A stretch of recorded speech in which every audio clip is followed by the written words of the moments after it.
subscribe my channel and press on bell button so you will get notification of every new video.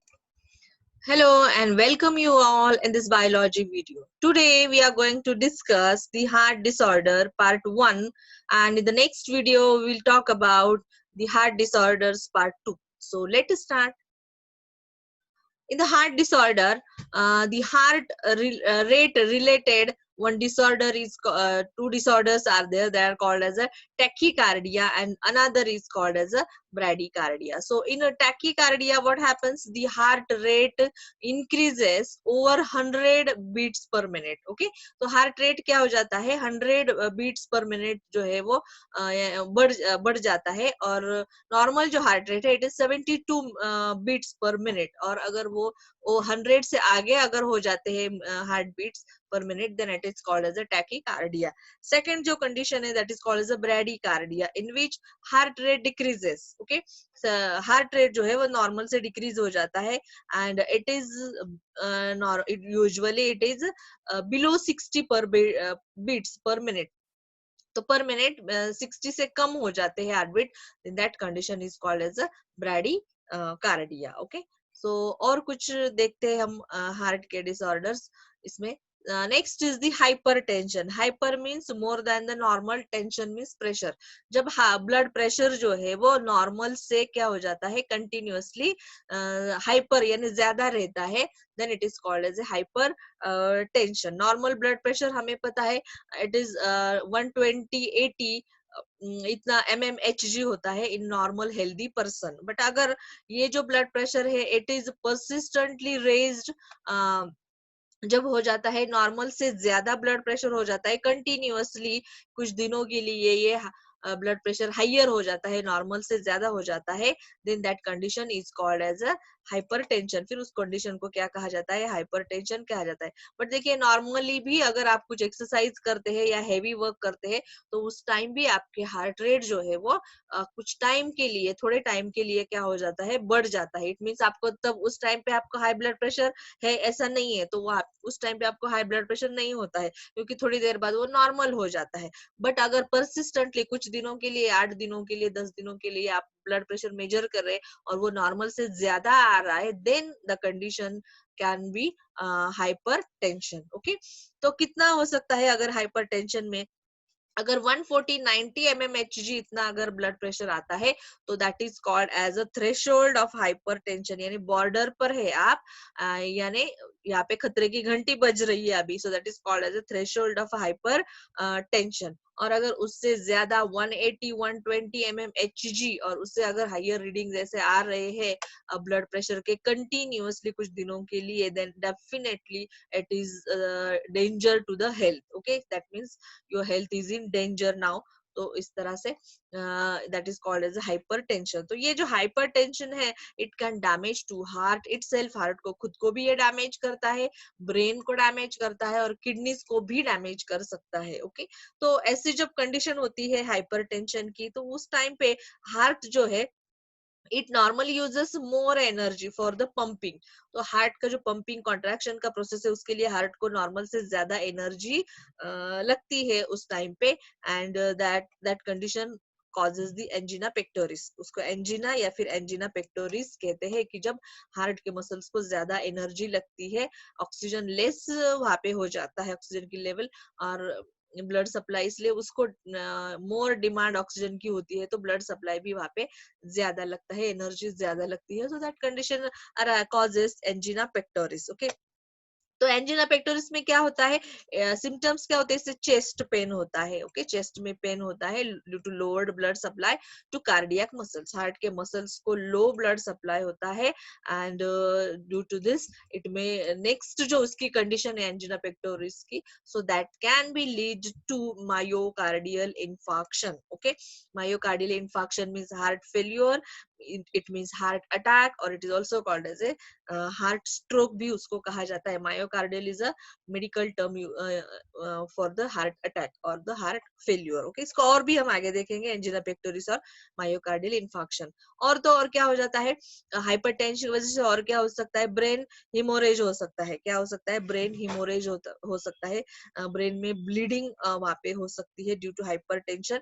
जो blood arteries है वो वहां पे break हो सकती है due to high blood pressure, क्योंकि ब्रेन में जो आर्टरीज होती है they are less protected. Okay, तो नॉर्मली जो आर्टरीज होती है they are protected by surrounding tissue, but in brain it is less protected. Okay, and as compare to other organs. So यहाँ पे क्या हो सकता है, ब्रेन हिमोरेज हो सकता है.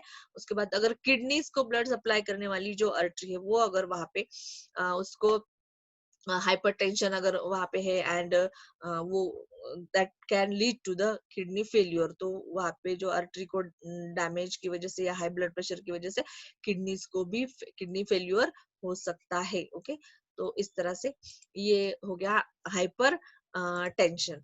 और कुछ डिसऑर्डर्स हम देखते हैं, जैसे देखिए ischaemia, one of the disorder is called as ischaemia. तो क्या होता है ischaemia, in ischaemia an inadequate supply of blood. Blood का क्या होता है, इनएडिक्वेट यानी इनसफिशियंट जो ब्लड सप्लाई होता है, यानी जितना चाहिए उतना सप्लाई नहीं होता है किसी ऑर्गन को, then that condition is called as ischaemia. और अगर ये पर्टिकुलरली अगर हार्ट है उसको लेस ब्लड सप्लाई हो रहा है, okay, then that condition is called as a ischemia. Okay, next heart disorder is called as a coronary artery disease. In short it is called as a CAD. Okay, which is also called as atherosclerosis भी उसको कहा जाता है. तो क्या होता है इन atherosclerosis और CAD में, so there is a deposition of calcium और फैट. ओके, फैट का, कैल्शियम का डिपोजिशन और फाइब्रस टिश्यू जो है वो it gets deposited in blood vessels. तो ब्लड वेसल में क्या हो जाता है, पर्टिकुलरली ब्लड वेसल के जो वॉल्स, मिडिल वॉल्स है, तो उसमें क्या हो जाता है, ये फैट या फिर कैल्शियम डिपॉजिट हो जाता है. एंड दिस आर्टरीज, पर्टिकुलरली कौन सी आर्टरी, अगर वो आर्टरी हार्ट को खुद को ब्लड सप्लाई कर रही है, उस आर्टरी में, वो आर्टरी कौन सी होती है, करोनरी आर्टरी होती है जो हार्ट को ब्लड सप्लाई करती है. और अगर उसी में क्या हो जाता है, कैल्शियम, फैट या फिर डिपॉजिट हो जाता है और वो ब्लड वेसल का नैरोइंग हो जाता है, यानी ल्यूमेन क्या हो जाता है, उसका नैरो हो जाता है, और ऑब्वियसली वो हार्ट को सप्लाई कर रही है, तो हार्ट को जो ब्लड सप्लाई वो कम हो जाता है, रिड्यूस हो जाता है. और इसकी वजह से जो हार्ट के मसल्स है वो भी वीक बनते जाते हैं. So this condition is called as a coronary artery. It causes the efficiency of heart. तो हार्ट की एफिशिएंसी पर ये इफेक्ट करता है, क्योंकि हार्ट को प्रॉपर या सफिशिएंट ब्लड सप्लाई ही नहीं हो रहा है due to this atherosclerosis of artery. Diagram देख सकते हैं आप, यहाँ पे देखिए फर्स्ट वाला है जिसमें नॉर्मल ब्लड आर्टरी दिख रही है आपको. सेकंड इसमें जो आर्टरी का मिडिल जो वॉल होता है, मिडिल वॉल, तो उसमें ये यहाँ पे येलो कलर में दिखाया है कि क्या हो रहा है, कैल्शियम का डिपोजिशन या फिर कोलेस्ट्रॉल, पर्टिकुलरली ट्राइग्लिसराइड्स का होता है. न्यू एक रिसर्च में आया है कि कोलेस्ट्रॉल नहीं डिपॉजिट होता तो ट्राइग्लिसराइड्स डिपॉजिट होते हैं, बट जो भी टेक्स्ट बुक में हमने दिया है तो हम कोलेस्ट्रॉल कहेंगे उसको. सो फैट या कोलेस्ट्रॉल जब डिपॉजिट हो जाता है, देन दैट इज वहां पे जो है तो नैरोइंग ऑफ आर्टरी हो जाता है. तो देखिए आप यहाँ से नैरोइंग हो रहा है तो ब्लड को जाने के लिए रास्ता छोटा हो गया. ओके, इसलिए आर्टरीज पे प्रेशर जो है वो बढ़ जाता है. So this condition is called narrowing of artery due to deposition of calcium and the cholesterol is called as atherosclerosis. उसको क्या कहा जाता है, अथेरोस्क्लेरोसिस कहा जाता है. ओके, और कुछ डिसऑर्डर्स हम देखते हैं which is called as angina pectoris. Okay, तो angina pectoris में क्या होता है, it is the chest pain. जैसे एक स्लाइड में हमने ऑलरेडी देखा है कि it is chest pain होता है, and that chest pain क्यों होता है, due to it resulted due to reduction in the blood supply to the cardiac muscles. cardiac muscles को blood supply कम होने की वजह से क्या हो जाता है, एंजिना पेक्टोरिस होता है. अब ये एंजिना पेक्टोरिस ब्लड सप्लाई कम किस रीजन से हो सकता है, ड्यू टू अथेरोस्क्लेरोसिस और अर्थेरोस्क्लेरोसिस. तो अथेरोस्क्लेरोसिस तो हमने देख लिया पीछे वाली स्लाइड में, deposition of fat and the cholesterol. What is the atherosclerosis, atherosclerosis में भी क्या क्या होता है, तो ये अथेरोस्क्लेरोसिस का नेक्स्ट स्टेज होता है. अथेरोस्क्लेरोसिस में जो कैल्शियम और फैट डिपॉजिट होता है, कोलेस्ट्रॉल डिपॉजिट होता है, तो उसकी वजह से ल्यूमेन ऑफ नैरोइंग तो होता है, बट ये आर्टरीज क्या हो जाती है, हार्ड बन जाती है, आर्टरीज के वॉल क्या बन जाते हैं, हार्ड बन जाते हैं, उनकी इलास्टिसिटी कम हो जाती है, रिड्यूस हो जाती है, इसलिए वो आर्टरीज पे प्रेशर बढ़ता है। ओके, एंड ब्लड सप्लाई तो कम हो ही रहा है, तो ये दोनों रीजंस की वजह से क्या होता है, एंजिना पेक्टोरिस की कंडीशन वहाँ पे अराइज होती है। तो यहाँ पे सीवियर पेन होता है, heaviness in the chest, chest में हेवीनेस फील होता है, एंड दैट जो heaviness है that spreads to the neck, lower jaw, left arm and left shoulder also। तो लेफ्ट साइड तक ये आगे तक ये पेन जो है वो आगे स्प्रेड होता जाता है।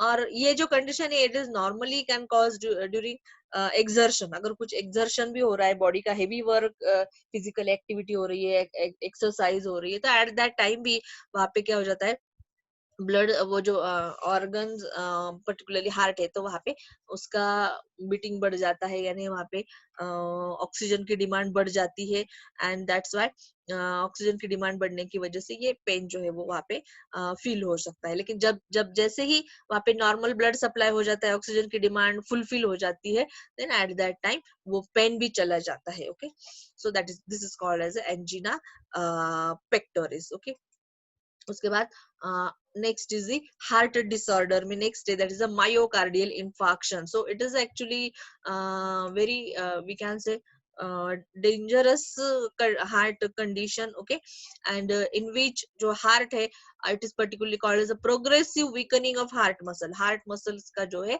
वीक होते जाते हैं and finally it leads to the failure of heart. तो to pump the blood effectively, तो हार्ट जो है वो पंप करने की उसकी एफिशिएंसी क्या हो जाती है, वहां पे खत्म हो जाती है, स्टॉप हो जाती है, हार्ट का एक्टिविटी, हार्ट का काम करना वहां पे कंप्लीटली स्टॉप हो जाता है इन दिस कंडीशन। उसके बाद तो ये जो हाइपरटेंशन इंक्रीज होता रहता है, और हाइपरटेंशन की वजह से हार्ट पर लोड होता रहता है हमेशा, हार्ट को ज्यादा से ज्यादा काम करना पड़ता है, and that can produces the significant enlargement of heart. तो ये हार्ट की साइज भी वहां पे थोड़ी सी बढ़ जाती है, enlargement of heart, which is called as the cardiomegaly. उसको क्या कहा जाता है, कार्डियोमेगैली, यानी हार्ट की साइज बढ़ जाती है due to the after load and hypertension. Okay, और ये क्या इसकी it leads to the heart failure, तो इसकी वजह से हार्ट जो है वो फेल्योर हो सकता है। उसी को क्या कहेंगे, हार्ट अटैक भी कहेंगे, हार्ट स्ट्रोक, या medical term called as myocardial infarction. Okay, अब ये जो मायोकार्डियल इंफार्क्शन है it can be due to advanced age. तो जब एज में कंडीशन, एजेड कंडीशन में क्या हो जाता है, धीरे धीरे आर्टरीज का हार्डनिंग होता जाता है, और ये हार्डनिंग की वजह से ब्लड, हार्ट को भी ब्लड सप्लाई धीरे धीरे कम होता जाता है, और इसकी वजह से धीरे धीरे हार्ट के मसल्स वीक होते जाते हैं, और it leads to heart attack. Then malnutrition, यानी गलत कुछ खाने वाने की जो हैबिट्स है उसकी वजह से भी हार्ट अटैक जो है वो हो सकता है। ओके, ओवर उसके बाद क्रॉनिक इन्फेक्शंस, अगर कुछ इन्फेक्शंस कुछ हो रहे बार बार, तो उसकी वजह से भी हार्ट जो है वो उसके मसल्स वीक हो सकते हैं।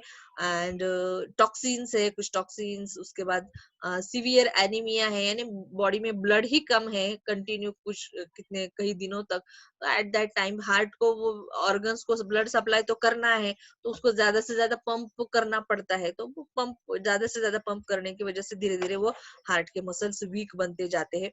हाइपरथायरॉयडिज्म, यानी थायराइड का लेवल अगर नॉर्मल से कंटिन्यूस ज्यादा रहता है, तो that condition also it stimulates thyroid stimulates the heart to pump the blood more, that's why it can leads to weakening of heart muscles or degeneration of heart muscles, and it all these conditions leads to the resulting in the heart failure, और heart क्या हो सकता है, failure उसका हो सकता है। So it is very important to take care of your heart। okay, so this is all about the heart disorders। और भी कुछ disorders है जिसको हम second और next part में देखेंगे। so this is for all today। thank you students, and goodbye till the next video।